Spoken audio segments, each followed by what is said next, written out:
And Griffin Park is completely silent. The only activity, a sleepy old fox enjoying a moment in the sun. But in a few hours, the scene will be transformed. There'll be thousands of fans cheering on the bees.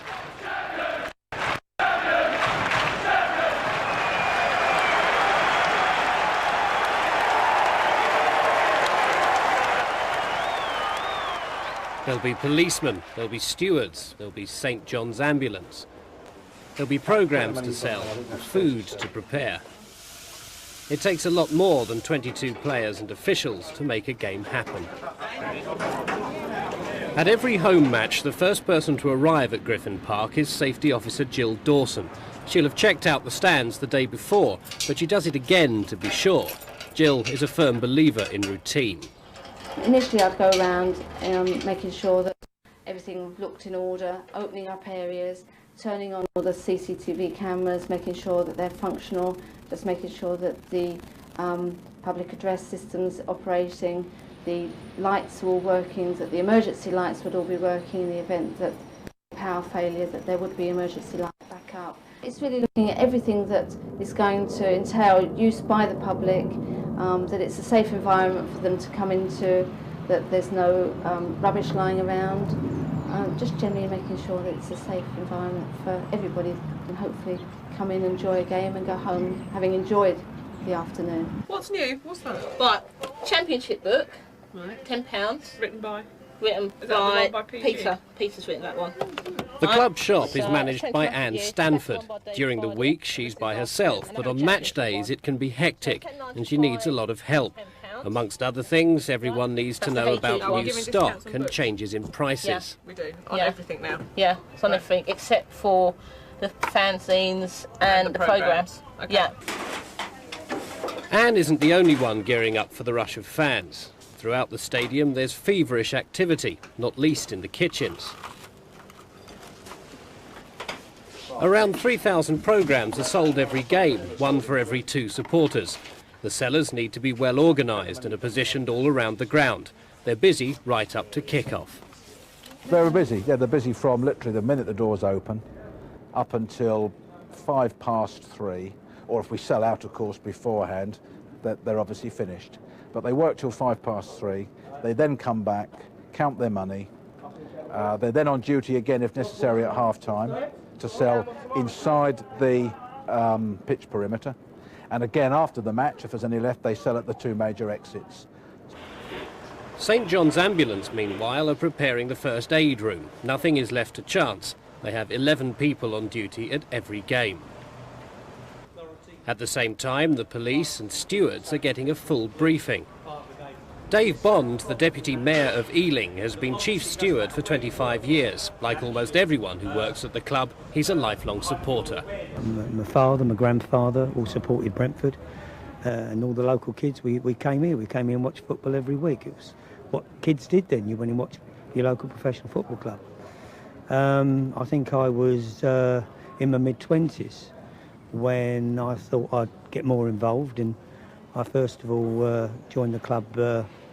I came here to be a turnstile operator, and they said, well, no, you want to be a steward? And within a short period of time, I was the chief steward, and I've been the chief steward for 25 years, and we've gone through all the various changes in football, you know, with the Popplewell inquiry, the Taylor report, and the safety in the sports grounds after Hillsborough, and so on and so forth. So I didn't ever think that I'd be here all that time, but here I am, still here today, 25 years on.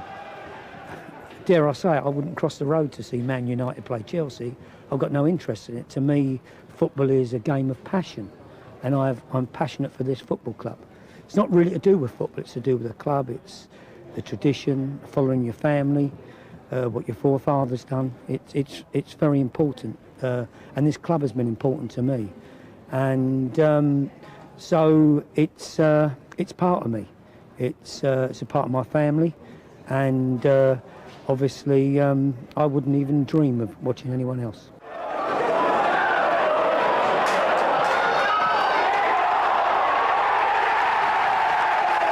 You know, when I was first the chief steward here, I virtually had a few Christian names down on the back of a fag packet. Now, of course, today it's different. People have to sign in. All the paperwork is there to be inspected by the various people from the various agencies that come to the club. And it is very, very vigorous, the training and what is expected of people. The majority of our stewards, Brentford stewards, are loyal supporters who see it not only as perhaps a way to earn a few pounds, but also they feel, I think, that they're part of the club, they're doing something, they're behind the scenes and doing a good job for the club, which they do. The players arrive between 12:30 and 1. They have tea and toast before getting changed. They watch TV and swap the odd joke. But there's not a great deal of talking. Their minds are on the game ahead. The turnstiles open at 1:45, although the majority of fans arrive much later. Those who do get there early can see the team warming up and collect autographs. Down there, they'll come and do it. The team are joined by the mascots. These are normally younger fans, but Brentford is one of the few clubs which lets adults have a go too. This is the second time for Bees fanatic Roy Studd, aged 49. I've been a Brentford supporter for something like 32, 35 years, and it's something that I've enjoyed doing before. It's a terrific thrill to lead a team that you support out on the pitch, and not many clubs do it for adults, and it's a great honour, I think. I think the roar of the crowd when the players come out, and to be part of the team on the field it's really exciting. I mean, it's difficult to describe. All the adrenaline starts to rush. Although it's a fairly small club, that's part of the joy of it, because it is a sort of family, and you feel that you belong because you recognise people who work here, and the team has evolved, and I mean it's going through a great season at the moment, and to be part of it when it wasn't doing so well and really supporting them, I think you become embedded in it. This is my leisure wear at home. My wife gets quite sick of me sitting and watching the telly with it on. The official club mascot, Busby, is an even bigger fan than Roy, and as ever he's predicting a win for the home side. But he's just heard some devastating news. He's been dropped from the team, again. Number 4, Robert Quinn. Number 5, Darren Powell. And number 6, Herman Bryderson. Number 7, the skipper, Paul Evans. Number 8, Gary Marr. Number 9, Lloyd Owusu. And number 10, Scott Partridge. Number 11, Andy Scott. And number 12... In Preston, the Bees are facing one of the toughest sides in the second division, and it soon becomes obvious that they've come for a result. But it's Brentford who score first in the 42nd minute. Scott Partridge gets on the end of a long ball despite a strong and illegal challenge just outside the box.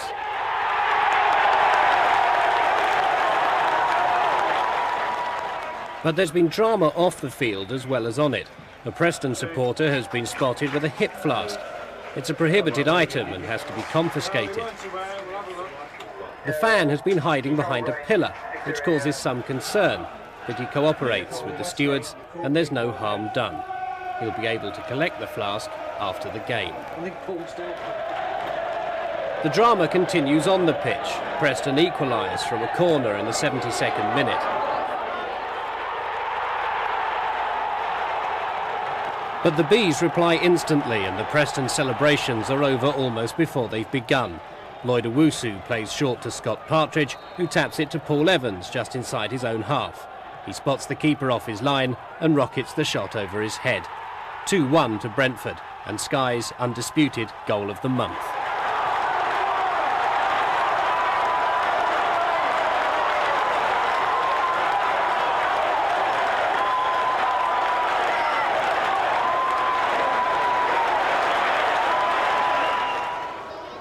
Among the crowd of 7,100, Brentford's biggest of the season, are a number of blind supporters.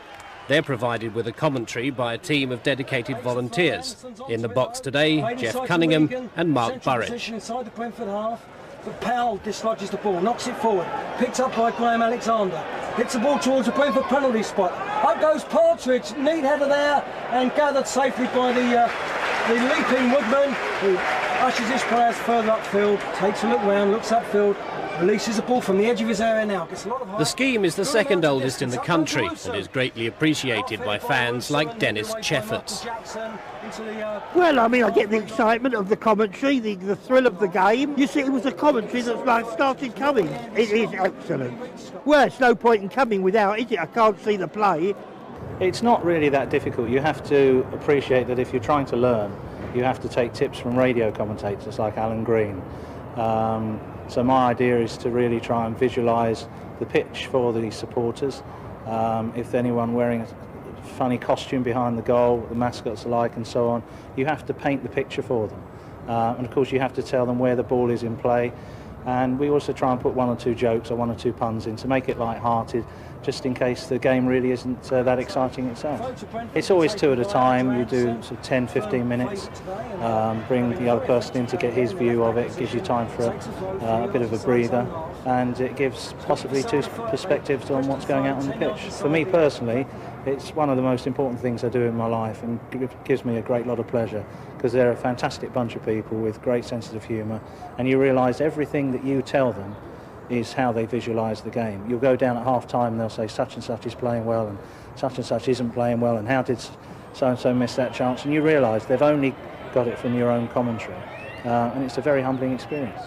Preston equalise in the 80th minute and the game ends 2-2. Talking to reporters afterwards, Ron Nodes admits his players were lucky to get a point. The boss may not seem too happy, but there's little criticism from the fans. It's the best football I've seen since the Stan Bowles era, really. And even then, it's possibly better than that, because here now, everybody seems to be on the same wavelength. It's the money. It's the money. You brought in Ray Lewington and the backroom staff who've changed it all around. And also bringing in sort of like, we've never had international players for years to have games called off because of internationals. As the supporters drift off, the players relax in the bar.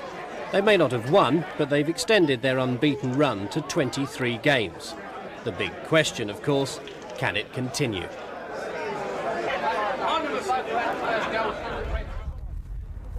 A lot of things changed when Ron Nodes took over at Brentford. One of them was the training ground. It's now Street Court, a former private school with magnificent grounds off the M25 in Sussex. Brentford share the facility with Ron's former club, Crystal Palace. One side trains in the morning, the other in the afternoon, usually the Bees. Brentford's coaching team is made up of Ray Lewington, Terry Bullivant and Brian Sparrow.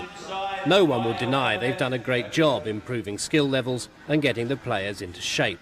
Ray, the first-team coach, is full of praise for Brentford's young squad. He says they've tremendous spirit and they're hard-working.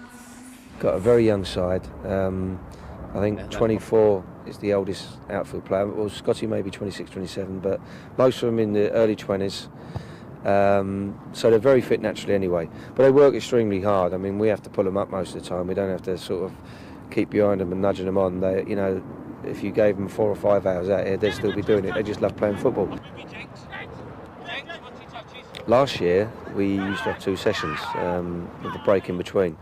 This year, because we have to go around Crystal Palace, we usually start in the afternoons now. Most clubs will start in the morning.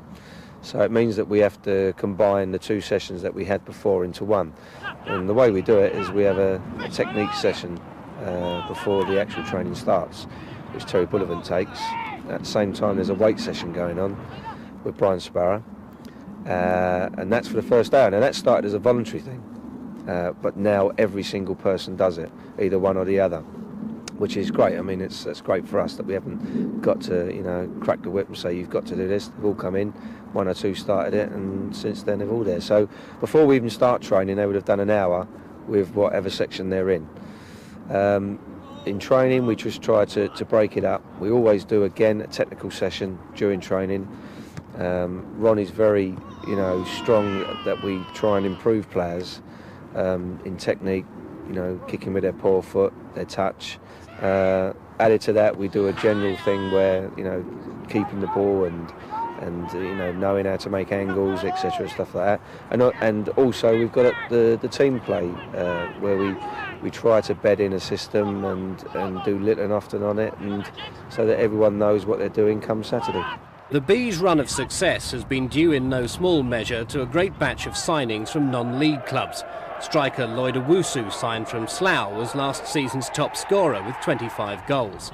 Darren Powell, Player of the Year, is talked about as the next Sol Campbell. His very first game that Ron took over the club was Hampton, which is a game we had to play. It was already set up in pre-season. We went to Hampton. He saw Powell play against us. How he did, I don't know, because I think we were 2 or 3-0 up at half-time. Literally went down and bought him at half-time in the very first game that we've been involved in the club.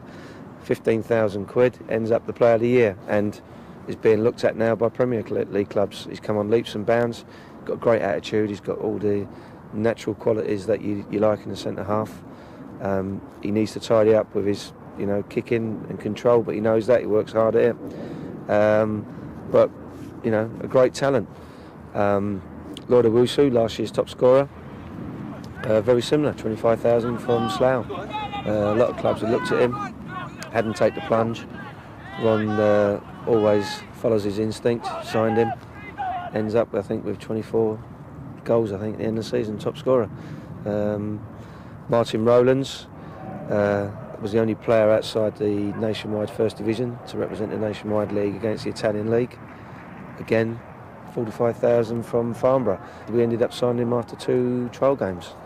And the last one, who never gets mentioned, but for me is a tremendous player, Gavin Mon, who's we bought from Hereford, who I think could be absolute top quality player. Again, like Martin, had been at a pro club, been at Wolves, I think, got released and slipped into non-league. We snapped him up, I think, for 50,000. I'm not sure exactly the fee, but for me, Gavin could go on to be a real top quality player. At the start of last season, Ray says no one at the club expected to win the 3rd Division Championship at the first attempt.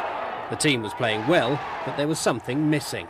The turning point undoubtedly was buying Paul Evans, who is the most natural captain you can get, and has since then gone on to great things with his long-range efforts. But even without his goal-scoring feats, he's a terrific captain.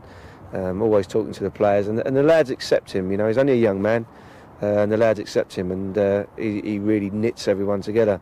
And Scotty Partridge, who's put us up front, we didn't really have someone who could play with their back to goal effectively. Scotty was the man. He come in, and I don't think either of them have finished on a losing side in the league yet, which after 25 games is some achievement. At Griffin Park, Paul Evans is known as Paul Better Than Pele Evans, and it's easy to see why. Mullin for the Clarets, the referee once again. Second time he's been, that's it.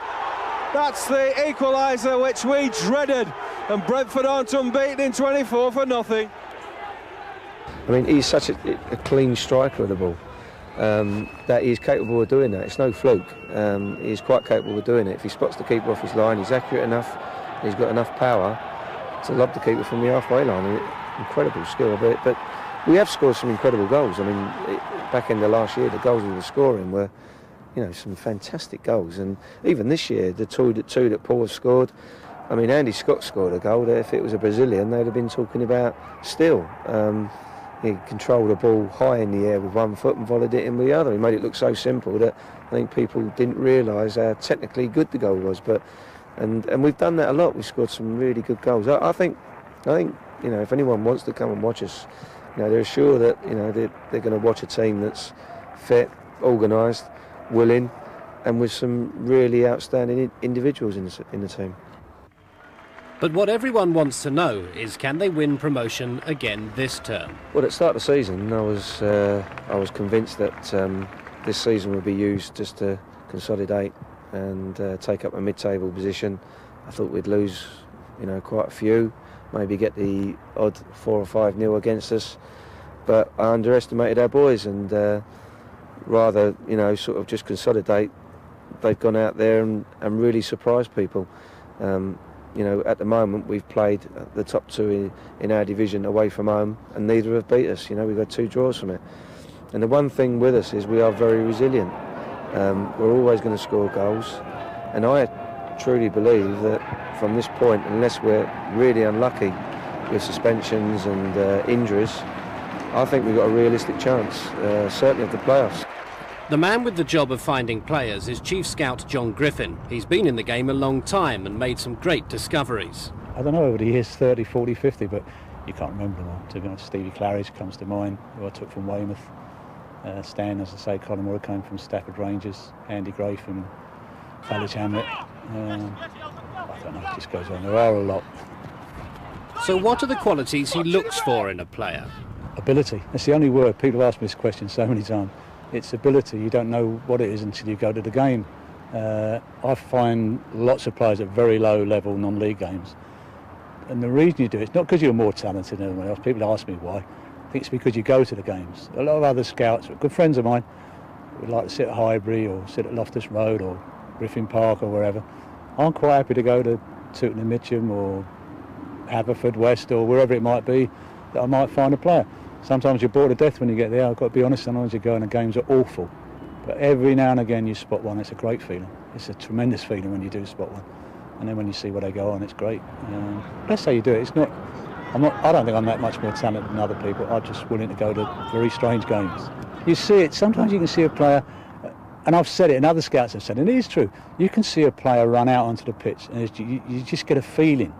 There's something about the boy. You can see his character. You just get a feeling. And I honestly cannot put my finger on it. I wish I could bottle it, because I'd make a fortune getting other people to do the same. I don't know what it is, but you get a knack. I'm not too sure that most punters aren't the same. If I go to non-league games, I quite often go and talk to punters behind a goal, who are real dyed-in-the-wall non-league supporters. And they know. You ask them, they know who the best players are. So what's their judgment? No different than mine, I don't think. Despite the popularity of football, he believes that standards are falling. But what's the reason? I do honestly believe it's the fact that kids don't play football at a young level. I mean, when I started, you had 30 aside in the street where you had to do things in tight situation or get kick lumps out of. I think that's missing now. I honestly do believe that you don't grow up like that. You ask kids. I mean, I've got my own grandson who trains for Crystal Palace, who's only 8, who I love to death. But he's got 16 shirts of the highest quality, the best boots you could ever have. I mean, I think they're thoroughly sport now, and they don't do what we did as kids, and I think that's where they lose that skill level. No matter how good a side are, they still need a quality surface to perform at their best. At Griffin Park, that's where groundsman Kevin Burke comes in. Kev normally enjoys his work, but last season there were serious problems with the pitch, and it was a frustrating time for him and his colleagues. We had a lot of problems last season with the amount of rainfall we had from September right through till February, and the pitch couldn't cope with all the rain that was coming down. So we didn't have any drainage at the time, and underneath the pitch was very compact, and the water was just sitting on the top. It wouldn't drain away. We knew we had to get some sort of drainage into the pitch, and the way the pitch was, we knew we wouldn't be able to do it till the end of the season. During the summer, a great deal of time and money was spent putting everything right. They put drainage pipes across the pitch every 7 metres, and then after the drainage pipes were completed, they sand slit it, and that was every metre going the length of the pitch. The only part of the pitch that hasn't got drainage in it is where they turf the touch lines, which is 3 metres in from each touch line. I'm quite happy with it at the moment. I'm never completely happy with it, because I'm probably too critical, which isn't a bad way to be. You're always looking to improve it, but the way it stands at the moment, it's had something like 8 or 9 games on it, and it seems to be holding up quite well. After a game, I have the YTS lads out half-time and after a game divoting, which is a great help. I don't think any of them particularly like doing it, but it's a good help. And then you're literally slitting, rolling, depending on when the next game is. Yeah, you can spend 4 days getting a pitch ready for a game, and you can be really happy with it, and then after a game you've got to do exactly the same thing again, especially if it cuts up a bit. It can be a bit demoralising sometimes, but it's got a lot of benefits when the game's just about to kick off and the pitch looks nice. You feel that you've done a half-decent job on it. Number 8, Gary Long. Peter Gillam also has a key role before kick-off. He's the match-day announcer, the man with the silken tones who puts the crowd in the mood. And at number 12, once again, I suppose my main job on the match day is obviously the PR. I go out to the pitch with a microphone and sort of try and form a link between the supporters here in the churches and the seats and the team and the football club and telling them what they do. I think it's important to be on the pitch rather than a voice on the microphone at the back of the stand that people don't know. I think, as I said, I've been around enough years now that people know me, but I think it's important that they can put a face to the voice. You know, I take the slings and arrows and have a bit of fun with the supporters and fall over in banana skins, things like that, but I don't mind. It's all part and parcel of it.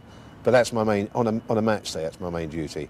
On the press side, we have a press officer, on a match day press officer, who would do my sort of duties that I might do during the week and would look after the press. But it's really, it's what's happening out in the field, and I try and entertain in my own sweet way and try and get people involved with what's happening, because whilst they're here for the 90 minutes football, there's a lot of other things besides, and it's really getting that information over to them. Peter wears many hats. He also edits the match programme and handles the press and media. I get here about 9 o'clock in the morning. A lot of preparation with regards to the publicity and press side to make sure that all the passes being applied for are in place. And then we organise the programmes. I'm responsible for the match day programmes as well. So it's a case, obviously, during the week I've been putting that together, editing the programme, make sure everything's in place, organising it with the printers, accept delivery of that and make sure that the programmes are then dispensed in different areas of the ground. So that's the programme out of the way, and then really it's helping the sales and marketing team as well, because I try and do a little bit of PR there, sort of welcome the guests in two stripes, as I say, along with Sam and Mike in sales and marketing. And I think that's important, you know, in fairness sake. I've got to know a lot of people over the years, and therefore it's just nice to welcome them into Griffin Park. If they've come in a different, you know, a lot of the time they might stay in the church and sit in the seats, and once in a while they come into our corporate area, hospitality area, so I'd like to welcome them there and talk a bit of football before the game, before I go out and do my stint on the pitch. We'll send them a complimentary copy. Complimentary copy, yeah. I'm sure they There's a lot more to producing the match programme than there appears. What photos to use, for instance. We just get the OK from the keeper first, shall we, just in case he's not too happy about it. I think we've got a quality publication now. It does take a lot of time, I've got some good contributors to the programme, about 5 or 6 people who've been helping me for the last few years. Without them, the programme would be impossible. But they give their time freely, they write some excellent articles, and it's really a case of pulling that together, trying to come up with different ideas for editorials, ideas for design, layout, pictures. You know, it's a lot of work goes into it, but again, at the end of the day, it's when I see the product, I have to say, you know, I said myself, I'm very pleased with it. And this season, there's been a nice response from the supporters as well. So it's very easy probably to say, look, we've got a game on a Saturday, and therefore when you pick up the programme on a Tuesday, we can say this programme went to print before Saturday's game. I don't think supporters want that, not in this day and age, and it's important that we've got pictures on Saturday's game, that goes into Tuesday's game, that we get any information which changed on Saturday, league tables, anything needs to be in Tuesday's programme. Tuesday's programme needs to be up to date. It doesn't want to be Friday's news, it needs to be effectively Saturday's news and Monday's news, and it does entail working overnight. I've done that in the past and no doubt do it in the future. But it's important that the programme on a Tuesday, probably people don't appreciate it, I don't know. But I know at the end of the day, when that programme is ready and available on a Tuesday, it's the right programme. As a committed Brentford fan, Peter is delighted with the club's progress under Ron Nodes, and he's confident the team can win promotion again this season. I feel we were ready, the way the team was put together in the 3rd division for the Championship. It was built with the 2nd division in mind as well. You know, it wasn't a case of building a team to get us up in the 3rd and now start again in the 2nd. I felt it was built to take us through the 2nd and into the 1st. And what I've seen of the football back in last season and this season, then I have no doubt whatsoever that we'll go straight through the 1st division. But can the Bees go higher than Division 1? What's his dream for the club? I'm actually in the middle of a dream at the moment, I think, at Brentford Football Club, without, you know, being a silly line, but I am. I think the football I'm appreciating and watching at the moment is the whole period, and what's happening at the moment is the best I've ever experienced in 40-odd years of supporting the club. So I'm in the middle of that dream. Brentford was a pioneer of football in the community, and its scheme is the blueprint for many others throughout the country. The team of 30 full and part-time staff visits schools and sports centres throughout the boroughs of Ealing, Hounslow and Richmond. There are no fewer than 25 after-school clubs, like this one at the Russell Primary School in Petersham. Does anyone know what the tendon's called that connects at the bottom? Achilles tendon. Okay. Lee Doyle and his fellow coaches have been coming here for 2 years now with spectacular results. In their first year, the school team won a local knockout competition. The following year, they did the double, winning the league as well. Today, Lee is joined by Martin Vorovsky, a part-time professional, and by Ahmed Matoui, a former Moroccan under-21 international. The session begins with a vigorous warm-up.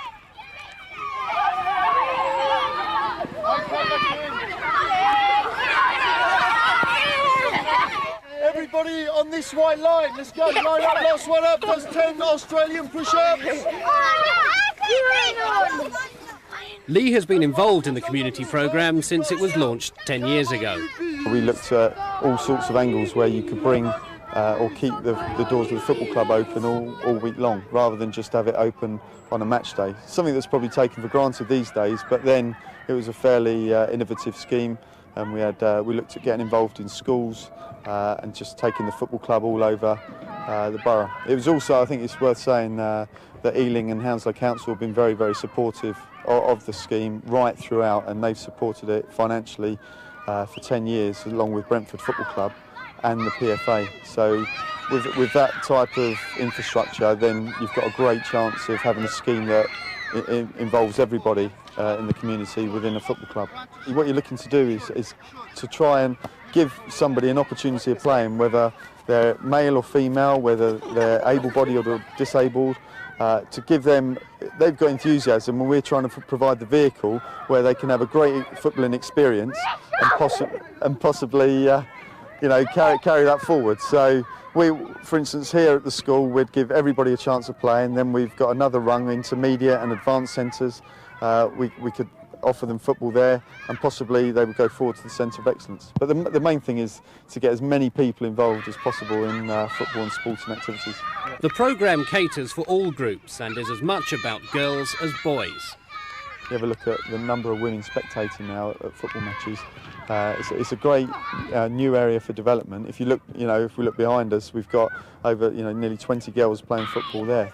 And there's no, I think now that if you look at America, they had the model sorted out probably earlier than England, where they've got women's football teams and girls' football teams, and the actual technical standard's excellent. You've now got that developing in this country, where you've got excellent standards of football for junior and senior teams, and Centre of Excellence is for women as well. So it's great to see that everybody's got a chance. Looking around, it soon becomes clear that few children are wearing Brentford shirts. Does this bother Lee? It does bother me. You couldn't actually physically go and put one on their back, but what we can do is offer them the opportunity of coming to Griffin Park and watching a match. And this school, for instance, would actually come along en masse to a match day and enjoy the day. And I think what children are realising now is that they can have two clubs. They can have their sort of Chelsea or whoever it might be. We see loads of Chelsea shirts, and there's nothing wrong with that. But they can also support Brentford without any feeling of disloyalty, and come along and actually physically support the team, and probably have a better chance of watching or getting tickets for the game at a more reasonable price. So I don't think there's anything wrong with that. And obviously, I think you've got to look as well at the hardcore supporters that have kept the club running and look after that side of things. But probably what we're looking at is the young supporters and the supporters of tomorrow. The Castle Bar School for Special Needs Children in Ealing also benefits from the community football programme. Staff visit the school every Wednesday afternoon and provide coaching for years 5 and 6. The children look forward to the sessions and can hardly wait to begin. Head teacher David Perkins says they help in lots of ways. I think we're the best in the world. Most of my staff, like me, are not footballers. And therefore it's probably quite difficult for us to get the same sort of enthusiasm into teaching football that somebody who is actually skilled at it would give the children. And the other thing is that the children appreciate having somebody different coming in to teach them. And the fact that they play for a professional football club in some sense or another is an added bonus, because these are real footballers that are coming in to talk about real football, as opposed to their teacher who teaches them English and maths and science and everything else. They just happen to be doing a football lesson. So there's lots and lots of benefits in that respect. I think there's been a considerable benefit in the quality of the playground games of football that occur at lunchtimes and at playtime in the morning. Much more organised, much more prepared to give and take, because they are understanding the rules of sharing, the rules of passing. They're not so much individuals anymore. Some take it very seriously. Yes, we have an occasional injury caused by struggles for the ball. It is a serious business playing football, and which is good. But it's all taken in good heart. When occasionally a child will fall over and hurt themselves, they get up and carry on playing. And even the child with that's really got a pain in their leg will carry on playing football because it's important for the team. It's quite different the way that children play now compared to what they used to before this programme started. There's no less enthusiasm at the advanced school, although the atmosphere's a little more serious. Membership is by recommendation only. You have to be skilled and you have to be dedicated, although enjoyment is still the main object. Those who progress enough may go on to the School of Excellence, run by Barry Quinn, also here at Cranford Community Sports Centre. The man who coordinates the advanced school, Mike Carpenter, keeps a watchful eye on all the young players. How do you think he's going to get more on that? More delivery? A rolling ball. So if you give me the ball back there, where do you want it? Set left. Where do you want it? On your left? So what's the call? Set left. Yes, play it into there. Can you get it first time? Deliver. Well done. Get our head on it. Well done. Let's have it again and see how we go with Tom. Give it into Tom. And set left. Yes, whip it in. Well done. Can we get the ball? Okay, The advanced school was only started a couple of years ago. It came about through, we were trying to develop links between the community scheme and the football club and the Centre of Excellence, which we have forged quite good links with them. In the advanced school, we offer a pathway to progression for players and coaches, where the players, if they show the excellence that it's demanded at a Centre of Excellence level, we put them up. If not, we've got a whole range of activities at the advanced school to help them develop as players. They get selected through our soccer schools during the holidays. They also get selected through our after-school coaching clubs. Sunday clubs, they get recommended to us by team managers who've heard about our scheme and they think it's good. So how does each session develop? Immediately when the players are on the surface, they've got a start-up practice while their coach is setting up his technical practice.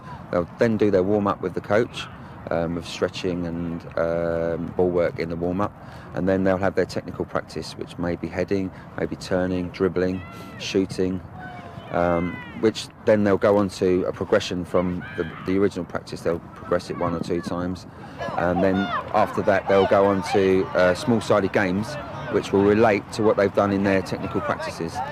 They don't really get tired because they've got loads of enthusiasm, loads of energy, and they've usually come home from a hard day at school with loads of built-up energy to get rid of, and they come here and you can hear them. They're off expanding all their energy. Mike says there are many benefits in having an advanced school.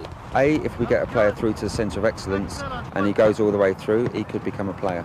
That's one possibility, but the biggest aspect, I feel, is the support we'll get from the parents and the players for the club itself.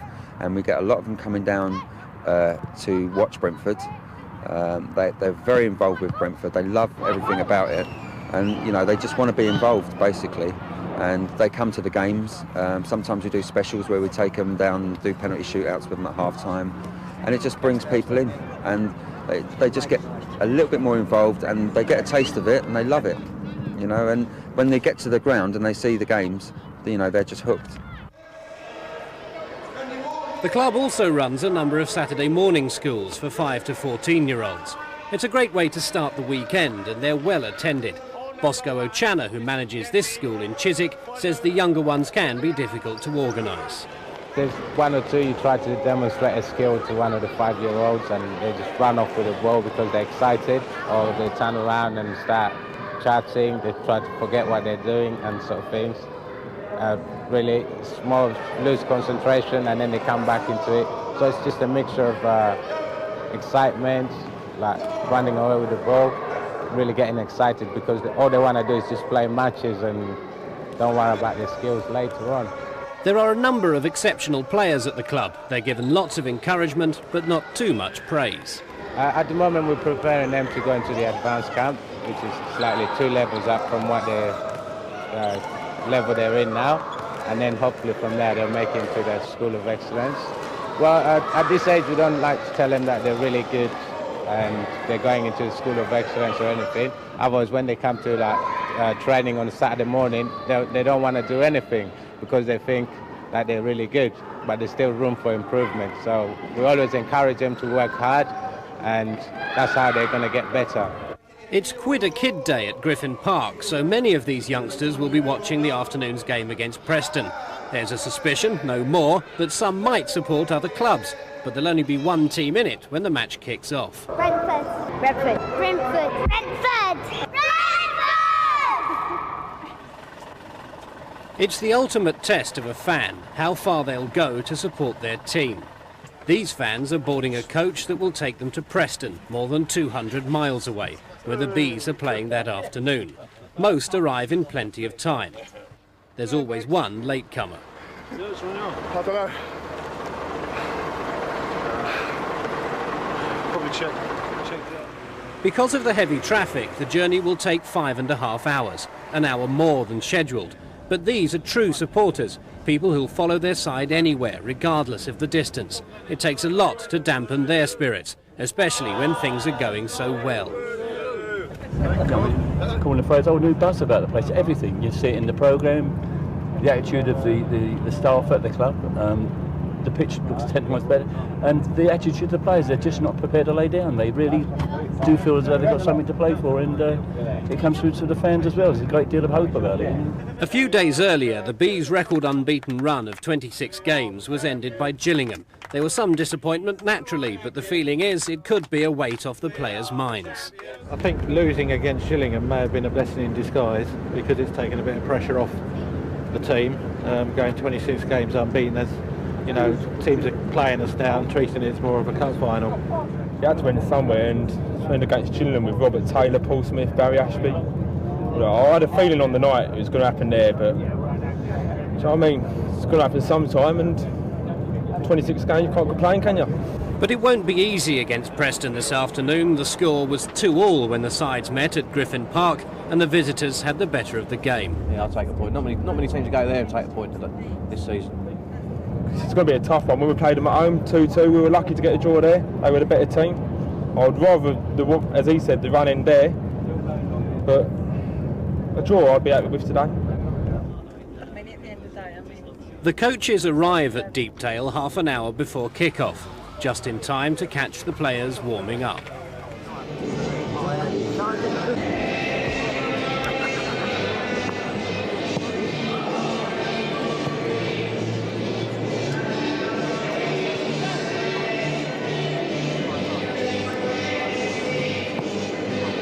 Around 350 Bees supporters have made the journey to Preston. What they lack in numbers, they make up for in volume.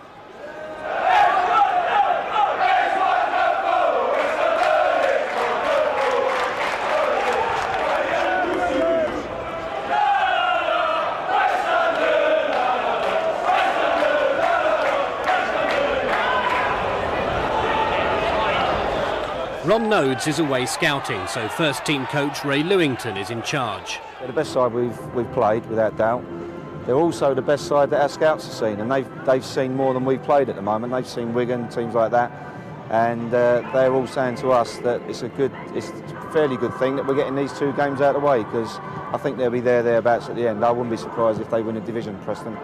What have you told the players, or have you told them anything different about a game like this? Is it just business as usual, or is there something different now that you've had the first loss from Gillingham? No, it is really exactly the same. I mean, they mustn't go out there with trying to prove a point and run here, there and everywhere. We still got to, stick to the script that we do week in, week out. They've got to keep their heads, and just play as they can. If we do that, we have got a fair chance of getting a result. I don't think the game on Tuesday will have no bearing on what happens today. In the changing room, the players are focusing on the task ahead. Ray calls them together. It's his job to make sure they all know what's expected of them. Going out in 2-3 minutes. Sit down. So just have a quiet word. If they take a short corner, then you come off the back post and you take Evo's place. Evo will go out. Super lead play. Come on, lads. Right, let's just go over the things that we've said before, okay? We go nice and tight. Full-backs push in on the wide midfield player. Everyone else comes round. Distances. Keep them narrow. I want Woody, I want to hear you talking to him all the time. We protect the area in front of our two centre-halves when we're against it in their final third or our final third. When we're up against it, we protect that area. In and around the area, we close down quickly, okay? Make sure there's plenty of red and white shirts in there. We get close to them and smother anything. Despite the predictions of a draw, the Brentford fans still believe their team can win. And inside 4 minutes, that begins to look like a definite possibility. There's a Wusu. It's in there. Brentford have scored. We've been playing just under 4 minutes. And North End go behind. The ball came in from Owusu, and the scorer for Brentford, number 8, Gavin Marr.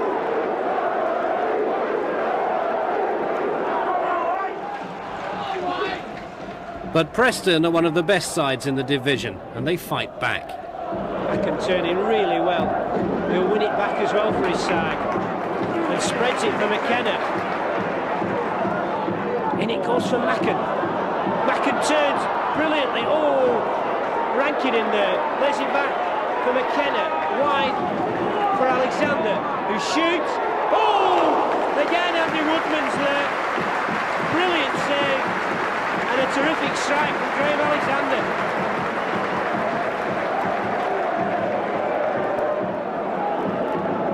And it's a corner, in fact. That was brilliant football, Andy. Yeah, it was. As Edwards gets a toe poke. Macken will flick it back into the danger zone. It's not cleared though. Oh, real chance. Colin Murdoch. Oh! And that's why he plays at the centre of the defence, Andy, and not in the forward line. Is it going to be one of those days, Andy? Brentford survive the pressure and make it to half-time with their lead intact. Ray, though, is far from happy with their performance. Listen, we are playing a suicidal game. Right, what we're doing is we're dropping off, listen, and we're allowing them to have space. Right, then they get space, they can pick any ball they want out. And we've got to start putting pressure on the ball higher up the pitch. Now, anything that's played into the front, into their front, I want us to go all the way in. Scotty, okay, your man comes off you, okay? You and your man there, if he comes in and the ball looks like he can go in, go all the way and don't let go until he's played. Okay, we put real pressure on the ball. Don't have to tackle, don't have to win the ball, but at the moment, we go in for a little way, then he gets it, he's getting their little half turns and they're doing it. So I want us to follow him all the way in. They'll close him behind you, hopefully. Box. If Paddy's going up for a header, okay, if Paddy's going up for a header or a tackle, and he starts to go in, your first movement has got to go in there. Okay, at the moment you're staying wide, right, and it's a surprise. Then you're going to get done inside, which you have done twice. So we're moving.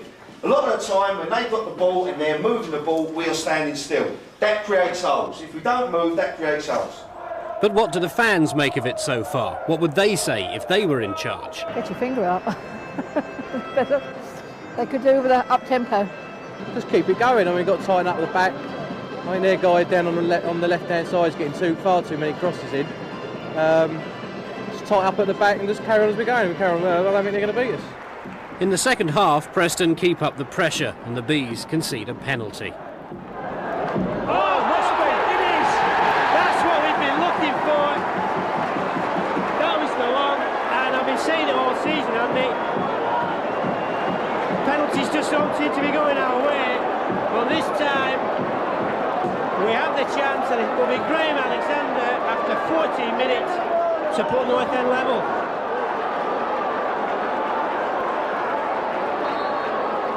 Alexander against Woodman. Scores another goal! Brilliant goal! Well taken by Graham Alexander. Preston North End 1, Brentford 1.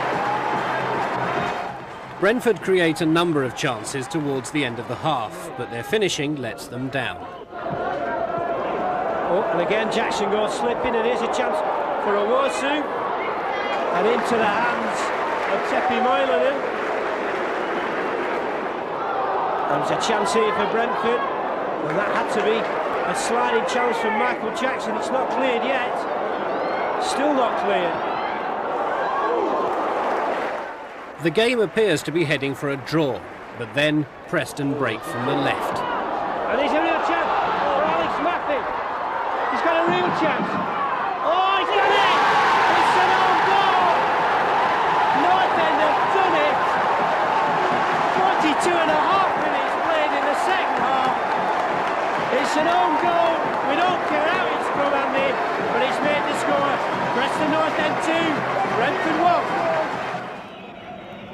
And that's how it ends. It's the Bees' second defeat in a week. The fans are disappointed, but they're not complaining. And North End have another 3 points in their quest for promotion to Division 1. At least they've created a chance. If they don't put them away, just need someone to put them away. That's all we need at the end of the day. It's disappointing, but we played well, and that's all I can ask. Last Saturday we played Oxford at home. We won 2-0, but I thought we were awful. We won. And then on Tuesday we lost for the first time in 26 games or 27 games. We played brilliant, and that's all I ask. Play well, and that's all that matters. And like today, we played well. But it looked like we was going to get a draw out of it. I thought that we scored the goal early on in the first half, and then it was a bit backs against the wall, which you have to expect if you come to places like this. And and then funny enough, just before they scored, we actually started to create a few chances, and you just felt that perhaps we could get a second. And then I think a little bit of disorganisation in a defence where we've had to make changes again caused the goal. But we can't fault the effort. I mean, magnificent. And as long as they show that, we know we're going to get beat in this division. They're still learning, but they're a terrific bunch of players, and this will do them some good, actually. Yeah, disappointing, but they're a very good side. I mean, I think they're the best side we've played. We've played them twice now in, 11 games, so we got them out of the way, but I'll be very surprised if they're not one of the sides that goes up. I mean, yeah, I think it shows you how far we've come. We took a point off them at home. I think they'll be in the top 3, and we took a point off them at home. Really unlucky not to take a point away, at their place. So I think it shows that we've come a long way. We've narrowly been beaten by potentially a first division team. Well, we had a meeting before we left here today, and Lou took the meeting and he expressed that they will never get told off for trying to do something that they've been told to do. If it goes wrong and they're trying to do it, then that's fine. We have to accept that, and because we're asking them to do some strange things and things they've never done before. They're getting it. But doing it on the training field is certainly different than playing in front of 10,000, 15,000 people against a very good side who are trying to stop you from doing what you've asked them to do. So it is coming second nature to a lot of them, and that's nice. When certain things happen and you think, oh, we couldn't have done that a year ago, and now it's happening. Our play today was Spurs 3, Manchester United 1. Let's hear what George Graham thought about it. He's been speaking to Steve Cullen. The players are unhappy with their performance, and the coach is quiet at the start of the journey home. But you can't keep a good team down, and there's another even bigger game on Tuesday. Disappointed if you didn't get the result, but you can't sulk about it all the way home. As you can probably see, the team spirit's important, and we've got a big game now coming up Tuesday, so if we're going to sulk about it now until Tuesday, we're going to find it hard to raise ourselves. So we've got to just get our head down for the next game and get back into it. Andy, or Woody as he's known to his teammates, is the joker of the party. As far as he's concerned, everyone is fair game. It's like Evo. I mean, you're either funny or you're not funny. Evo's not funny and I am, it's just one of those things. He tries to be funny. He's a good player, there's no doubt about that, but he's just not a funny person. It helps Evo's not funny, because it makes me look really funny. I've only played it, right? All the lads bounce jokes with each other, and that's the only way I can play, to be honest. I'm too serious, these guys. You guys don't think I'm playing right. Yeah, I think it's important. Team spirit is, I think, a big factor in our results. As you can see, we're a very serious team. To be fair, Gaff, you're not here today, and that's why we ain't quite, got the results. So you've left the three blind monkeys in charge. It's obvious that team spirit is high, and all the players agree it's played a key part in their success. I was here obviously before Mr. Nose came along, and I've seen the changes come through, and the change in personnel has been incredible. But I think that we've got a group of lads now all around the same age group, get on well together, and it's definitely we've bonded together, and the team spirit's there for all to see, really. But Darren Powell says nothing could be achieved without the support of the fans. When it's cold and it's up north and have to travel about 4 odd hours, whatever, and you see them singing their lungs out, even when you've lost or whether you've won, it does get to you, and you want to help the team. Plus, you want to help the sports. You have made the effort to come down there. It just brings out the best in you. Well, we'll have to anyway. But when you see the supporters, 400 odd people there, you try for yourself and the team, and obviously for the supporters as well. Paul Evans has been outstanding as captain, but he wasn't expecting to be offered the job. Yeah, it was a big surprise, to be fair, to be captain that early, but obviously they must have brought me to do something like that, so just try and get on with it and do my best. There's a lot of them could be captain. I'm lucky enough and privileged enough to be captain, so yeah, but as you see, we all get on very well together, so that helps a lot as well. We had a good start. There's not that much different, really. We played really well, we should have won a couple of more away games than we should have done, Bury away, Cambridge, Burnley we were unlucky. Today we could have got a point, but no, we've done well. The difference is a little bit better, but all the lads are good players and technically very good as well, so we haven't found it that much hard. It's good that the players' confidence is high. It'll need to be when they meet league leaders Notts County in a few days' time. They don't know it now, but they're going to beat them 1-0, their best win of the season so far. Brentford's fortunes have been transformed by Ron Nose. When he took over, the club had just been relegated to Division 3. He brought in new coaches and players, and they achieved promotion in their first season together. The championship was decided on the very last day. Brentford or Cambridge, whoever won would claim the title. Despite playing away, the Bees emerged victorious. 1-0 the score, a magnificent performance by the whole team.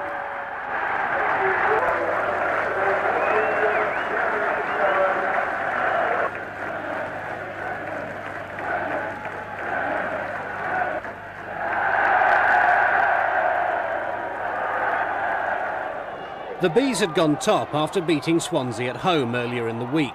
The Welsh side also had promotion hopes, so on paper were a tricky proposition. But the Bees were at their scintillating best and found the net 4 times, their second highest tally of the season.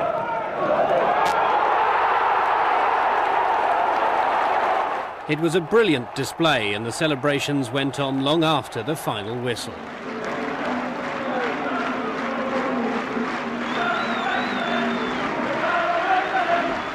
It's all changed since Scott Partridge and Evans has come out. They've just been a different side. That was absolute class tonight.